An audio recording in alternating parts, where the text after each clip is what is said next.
김하성이 소속된 샌디에고가 대형 사고를 치고 말았습니다. 24년 만에 디비전 시리즈에서 정규 시즌 111승을 하고 상대전적 5승 14패로 절대적으로 열세였던 최강팀 LA 다저스를 넘고 내셔널리그 챔피언십에 진출하게 되었기 때문입니다. 김하성이 딱 그렇게 말했죠. 단기전은 모르는 거라고. 실제 샌디에고는 체력적인 문제 빼고는 다저스와 견줘서 그렇게 떨어지는 레벨도 아니었습니다. 다르비슈, 스넬, 머스그로브, 수아레즈, 헤이더의 투수 위력도 대단하고 마차도, 소토가 있는 타선도 무게감이 있습니다. 단지 다저스에는 무게감 있는 투수 타자들이 더 많다라는 것 뿐입니다. 2승 1패로 앞서 나갔던 샌디에고는 마지막 홈 경기를 남겨두게 되었습니다. 홈에서 승리하면 내리 3연승을 거두면서 챔피언십에 진출하게 되고, 패배를 한다면 다시 다저스 원정을 떠나면서 진출하기에 좀 더 어려움을 겪을 수밖에 없었습니다. 이미 노란 물결로 도배가 된 페코파크 관중석은 선수들에게 전해준 그 열기를 4차전에서도 들이부었습니다. 선발 등판한 투수는 다저스는 앤더슨, 샌디에고는 머스그로브, 김하성은 앤더슨을 상대로 올 시즌에도 8타수 3안타를 치면서 강했고 2년 통산으로도 4할에 육박하며 강했습니다. 그러다 보니 메이저리그 닷컴에서도 가장 주목해야 할 타자로 김하성을 뽑기도 했고, 멜빈 감독은 그런 김하성을 다시 1번 타자로 출전시켰습니다. 이 중요한 경기에서 대한민국 타자가 1번이라뇨. 거기다 가장 공이 많이 오면서 수비하기 가장 힘들다는 자리에 유격수라뇨. 우린 멜빈 감독의 김하성에 대한 절대적인 신뢰를 꼭 기억해야 합니다. 지난해 감독은 멜빈 감독이 아니었습니다. 제이스 팅글러라는 감독이었는데 타티스 주니어가 있었다고 하지만 김하성을 확실히 백업 자원으로 보면서 활용했던 게 전부였습니다. 만약 구단도 멜빈 감독도 김하성의 능력을 신뢰하지 못했다면 가을 야구를 위해서 이미 선수를 영입하거나 트레이드로 데려와야 했지만, 멜빈 감독은 김하성의 유격수 자리는 전혀 건들지 않았고 전폭적인 신뢰를 보여주었습니다. 그리고 김하성이 아니었다면 샌디에고의 가을 야구는 상상할 수도 없었을 것이라고 극찬하기도 했습니다. 이게 얼마나 큰 기회가 되는지 아시나요? 감독에게 신뢰를 받으면 선수는 안정을 찾고 실력을 발휘하기 매우 수월해집니다. 김하성, 솔직히 멜빈 감독에게 고마워해야 합니다. 그런데 그게 아닐 수도 있겠어요. 멜빈 감독이 김하성에게 고마워해야 하기도 하죠. 이 경기는 7회부터 그냥 보면 됩니다. 6회까지 다저스에게 3점 주고 시작했다고 보죠. 7회 비기닝을 만들면서 투수 왕국 다저스를 상대로 5득점을 하면서 역전을 만들었고 끝까지 지켜내면서 5대3 승리를 했는데, 이 7회에 멜빈 감독은 벤치에 들어오는 김하성을 대놓고 안으면서 방방 뛰기까지 했습니다. 조용하고 침착한 이 61세 어른이 얼마나 고마워했으면 김하성을 꽉 끌어안았겠습니까? 샌디에고의 내셔널리그 챔피언십에 진출한 후 기자회견에서도 언제 역전이 가능할 것 같다냐는 질문에 지체 없이 김하성의 타구가 라인을 따라 빠졌을 때라고 했습니다. 김하성은 팀이 0대3으로 뒤진 7회 말에 타석에 올랐는데, 이 경기는 누가 봐도 샌디에고가 패배할 듯한 분위기였습니다. 선발 투수로 나오는 앤더슨이 5이닝 무실점으로 막았고 6회에도 바뀐 투수가 무실점이었습니다. 그런데 다저스의 로버츠 감독이 7회에 또 다른 투수를 올리면서 샌디에고에게 기회가 왔습니다.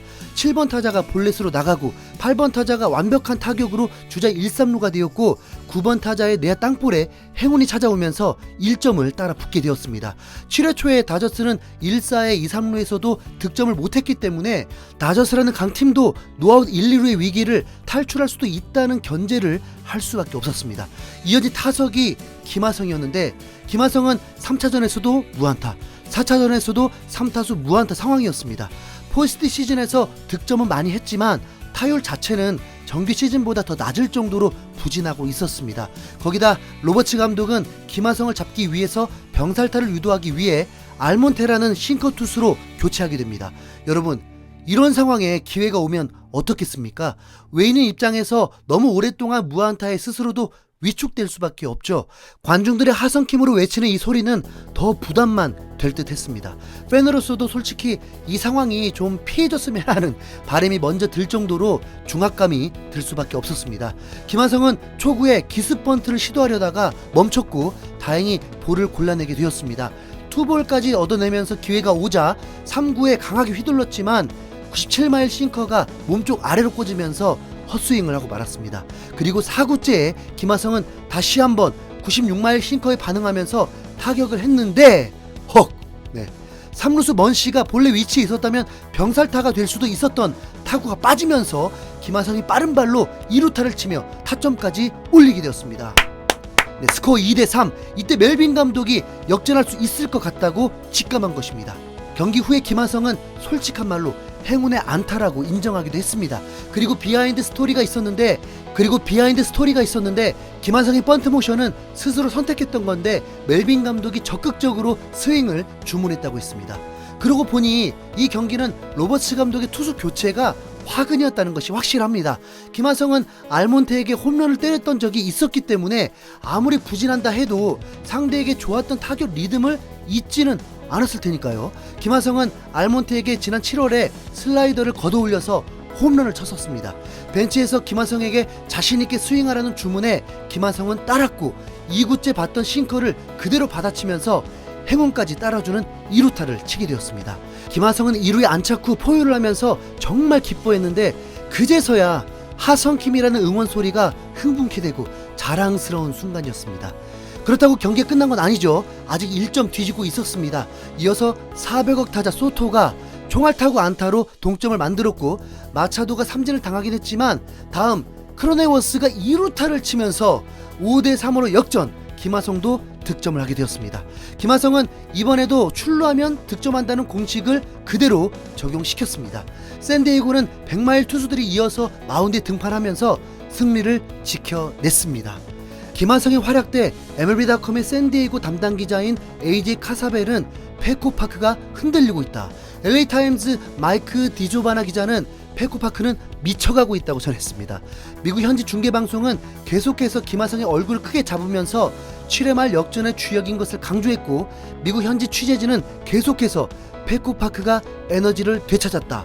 페코파크 관중들의 함성 크기가 마치 TV 볼륨을 11까지 키운 것 같다면서 다들 미쳤다라는 현장 상황을 전하기도 했습니다. 메이저리그 홈페이지에서는 1906년 시카고 화이트삭스 이후 어떤 팀도 앞선 팀을 포스트 시즌에서 꺾은 적이 없다고 설명하기도 했는데 그만큼 이 샌디에고의 챔피언십 진출은 기적과도 같은 사건이었습니다. 샌디에고는 이제 필라델피아와 내셔널리그 챔피언을 가리게 됩니다. 7전 4선승제인데 먼저 샌디에고는 원정을 떠나게 됩니다. 이거 월드 시리즈 가는 건가요? 네. 개인적으로 본래 다저스 팬인데 어차피 류현진도 없고 김하성 팀을 계속 응원하도록 하겠습니다. 여러분, 김하성이 해냈습니다. 이상 흰수염고래였습니다. 감사합니다.